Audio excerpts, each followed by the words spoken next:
Good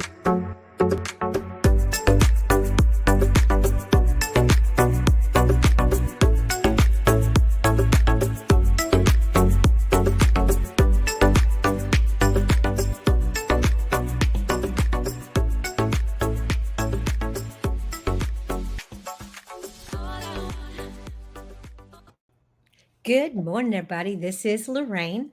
And Jennifer. And this morning, we're going to talk about two approaches to marketing: planning and reacting.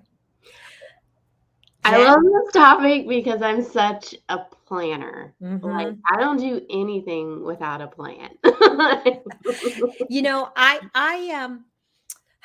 am a mix, and for me, I have a big overarching strategy.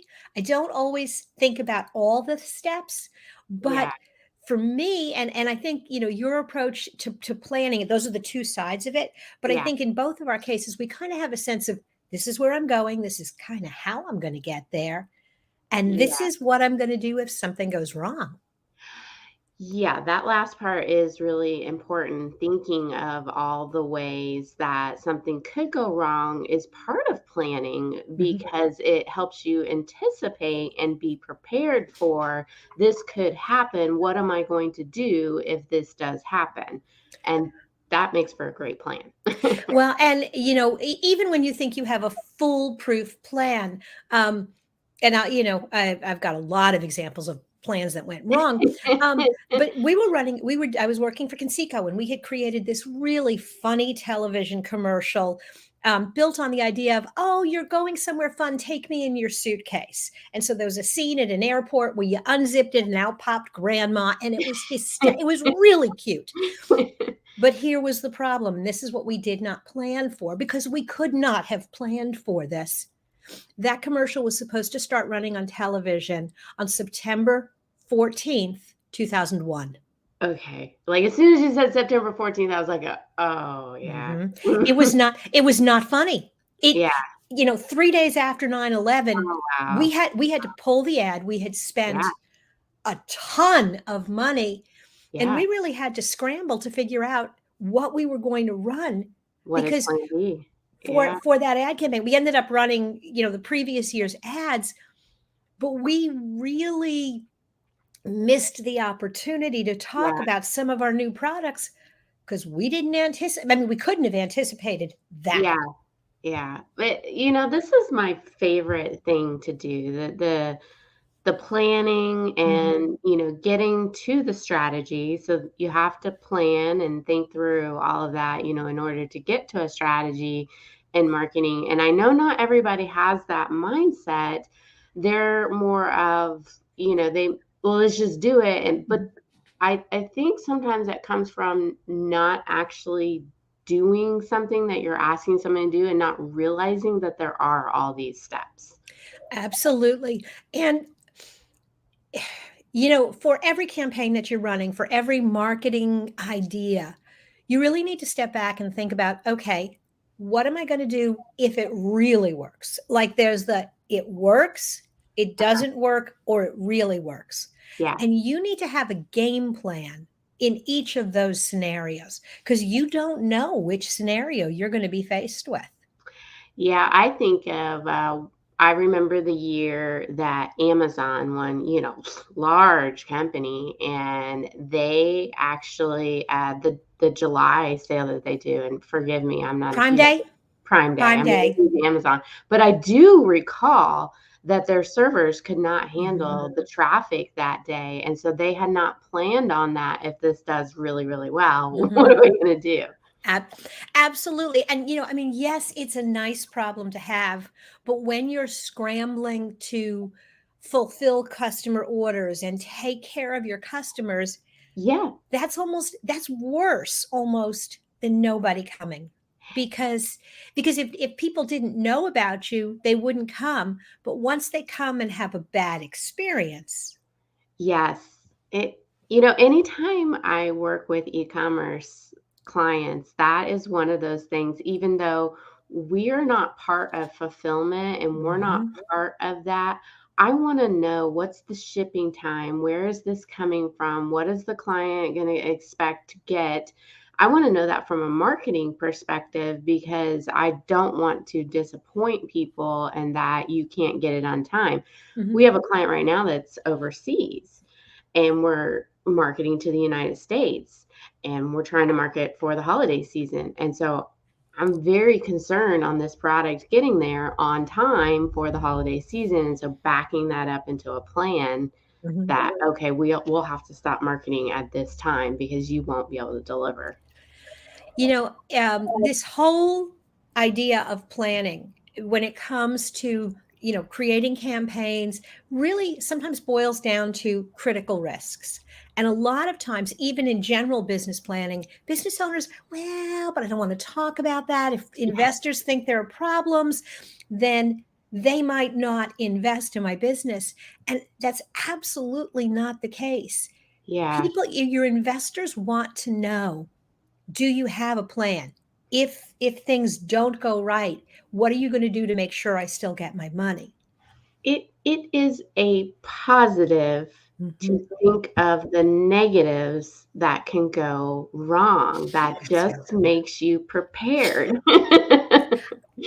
I totally, totally agree because it forces you not only to think about that, but also as you're sort of outlining your plan, some of my contingency plans were so much smarter and so much better than even my original concept. I'm like, ooh, I almost hope I have to do that because that's going to be really cool. Yeah, it reminds me of something you posted in Digital Toolbox asking people about their 2023 marketing plans. Hmm. And some people might look at you crazy of asking about that now. Hmm. But if you're going to be trying new marketing tactics and different things, you got to be thinking about budgets and planning that out and who's going to help me with that. And so now is a great time to start that planning. Absolutely. It's not too early to be thinking about what resources am I going to need. I'm going to do this. I'm launching this new program I want to launch in January because January is a good time. Like I know the cycle of my business. Well, Yeah. guess what?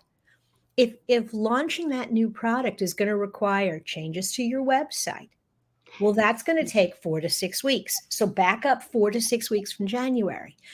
And now, when you're ready to launch, once the page is built, now you're going to need to do graphics and all sorts of maybe promo videos that fit that. And so you start working backwards, and suddenly, this part of the year, it's a lot closer than you think. Yeah, yeah. You also posted about getting your website ready with some Mhm. tools in the digital toolbox, or to just thinking about a rebrand and if you need one. And I think a lot of times, at least I experience people not understanding how long a rebuild could potentially take. Mhm. And how long a rebuild can take. If even if you decide, for example, you're going to hire somebody to work on kind of really diving in and analyzing your SEO and building advertising campaigns.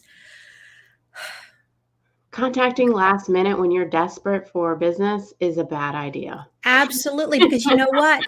Just about the moment that you decide, "Ooh, I need a little boost," so do a bunch of other companies. And so even if you are thinking, you know what, in January, I want to start working with an agency like Elevated Marketing Solutions, then you need to be having conversations now. You need to be talking to Jen and her team, or, if you're not Multiple smart. people. You wanna Yes. make sure that whoever you hire is a good fit because working with a marketing agency is a commitment and it's Hmm. a lot of work, and once you get involved with someone, it's really hard to start over with someone else and re-explain everything, so you wanna make sure you really like who you're working with. And, and those decisions shouldn't be made, as a salesperson, I'm like, oh, yeah, one conversation will be fine. But the truth is, if you're signing up for a long term relationship, Yeah. most of us did not marry the person after the first date. I mean, there's some that do. There are those wonderful stories, Yeah. but there are also a lot of hungover divorces. you know? Yeah. And so to avoid the hungover divorce, you really need to be talking to agencies and finding out what they do and figuring out what you really want and finding that fit. Yeah, even if, you might be 75% sure you wanna keep the agency you have, I think, shopping around and making sure what you have is good, is not a bad idea. Um, I have to tell a story recently of someone that I saw a post and they were concerned. They weren't getting value. They were getting 19 reels a month. They were getting daily posting across 4 channels and they were paying $450 a month and they were concerned that they weren't getting enough. And I felt sorry for that person because they really got roasted. But it was like they didn't know because they've never had to actually do it. Mhm. Well, and also it's not, and that's and this is probably a topic for a whole Oh, different yeah, episode, but it's not quantity, it's quality. quality. It is not how many posts you or your agency are putting out there, it's how good are they? She Are was they planning. working? She was planning, so she was asking the question, and what she found was a good, honest answer. Cool. Well, I think now's a great time to kind of put a pin in this. Yeah, And I want to encourage you guys, if you're doing your planning and you're thinking that 2023 is going to be the year that you want to get some help with your marketing, you need to talk to the folks at Elevated Marketing Solutions. Jen and her team are amazing.